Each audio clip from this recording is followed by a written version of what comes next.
Bon, là, ça devient quand même assez inquiétant. Je ne sais pas comment le Barça peut remporter une Liga en jouant comme ça. Alors, adieu à la Liga, pas forcément, mais en tout cas, si on continue comme ça, là, forcément, 4 défaites en 10 matchs. 4 défaites en 10 matchs. Et honnêtement, c'est mérité. Pour moi, c'est mérité. Cadiz a fait son match. Il y en a qui diront oui, ils étaient à 10 derrière, patati patata. Honnêtement, on s'en fout. On s'en fout. Et c'est ce qu'ils ont fait. Ils ont joué avec leurs armes, clairement. C'est des promus. C'est pas... Ils ont marqué tôt dans le match en plus. Donc forcément, quand tu marques tôt, bah voilà, tu fais douter l'adversaire. Tu restes en confiance. Ensuite, tu défends. Bah écoutez, ils ont défendu. Ils ont saisi les opportunités qu'ils avaient. Ils auraient pu même marquer autrement que par les cadeaux qu'on leur a offerts. Donc honnêtement, j'ai rien à leur en vouloir à Cadiz. C'est mérité pour moi, largement. Et le Barça ne peut s'en prendre qu'à lui-même, clairement. Ce qu'on a fait, c'est impardonnable. Les erreurs défensives, de concentration, et on va y revenir. Mais bon, pour moi, c'est logique. Donc voilà, j'espère que la nuit vous a un petit peu apaisé. Mais c'est compliqué, hein. Franchement, c'est compliqué de voir un Barça aussi apathique, sans imagination, sans mouvement. Un milieu de terrain, bah, comme d'habitude, hein. De toute façon, c'est simple, hein. Quand le Barça joue au rythme de Busquets, bah voilà, on voit comment ça se passe. Quand en défense, vous faites des erreurs comme ça dans le match, tôt dans le match. Alors Mingueza, il fait une boulette, certes, voilà, il fait une boulette. Ça arrive à tout le monde. Et évidemment, ça condamne un petit peu le match parce que du coup, on prend un but tôt. Je le dis à chaque fois, les entames de match, il faut les réussir, il faut être concentré. Et ça n'a pas été le cas, encore une fois, et du coup, on l'a payé cash. Honnêtement, je ne sais même pas à qui tu peux donner une note correcte, la moyenne. Honnêtement, à part Sergino Dest, à qui j'aurais donné un 5,5 sur 10, 6. Et Messi, qui a alterné le bon et le très mauvais, donc je vais lui donner un 5, 4,5. Mais le reste, hein, honnêtement, ça a été franchement très misérable. Très, très misérable. Alors, déjà, un petit peu pour Clément Langlais, déjà, il est fautif sur le deuxième but, mais pour moi, il n'est pas le seul fautif. Jordi Alba, qui est gaucher, donc qui doit savoir que quand tu passes le ballon à un gaucher, encore plus une touche, tu essaies de le passer sur le pied gauche et pas comme ça en hauteur sur le pied droit.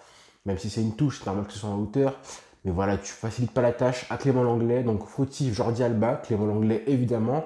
Et Ter Stegen qui doit quand même mieux faire que ça. Et puis voilà, maintenant jouer avec tellement de joueurs axiaux comme Griezmann, Messi, Coutinho dans l'axe, franchement c'est contre-productif, hein. Clairement, Coutinho, dès qu'on le met à gauche, ça y est, il s'évapore. Clairement, il fait les mêmes mouvements. Il apporte rien du tout au jeu. Alors, autant jouer avec un vrai joueur de couloir. On n'en a plus qu'un seul qui s'appelle Ousmane Dembélé.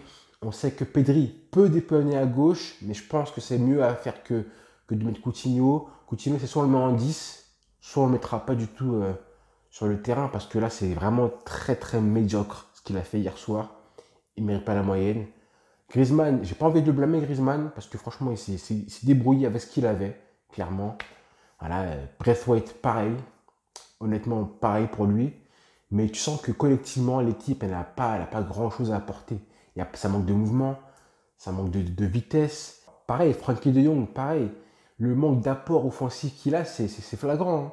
En plus, comme par hasard, il y a 2 semaines, je regardais un match, rediffusion d'un match entre le Milan AC et le Barça il y a 10 ans, c'était il y a 9 ans je crois. Le Barça avait gagné donc 3-2 à San Siro et Xavi avait marqué un but de numéro 9. Voilà, c'est parce que Xavi, il avait cette capacité à se projeter vers l'avant et on pouvait le retrouver dans les derniers mètres pour marquer à partir de la présence offensive.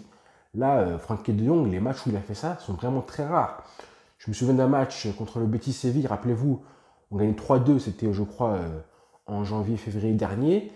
Il avait marqué un but, Frankie de Jong, parce qu'il s'était retrouvé dans les derniers mètres, dans les 6 derniers mètres je crois, une passe de Messi, contrôle de la poitrine, et il avait marqué. Mais ça, on ne le voit jamais faire ça.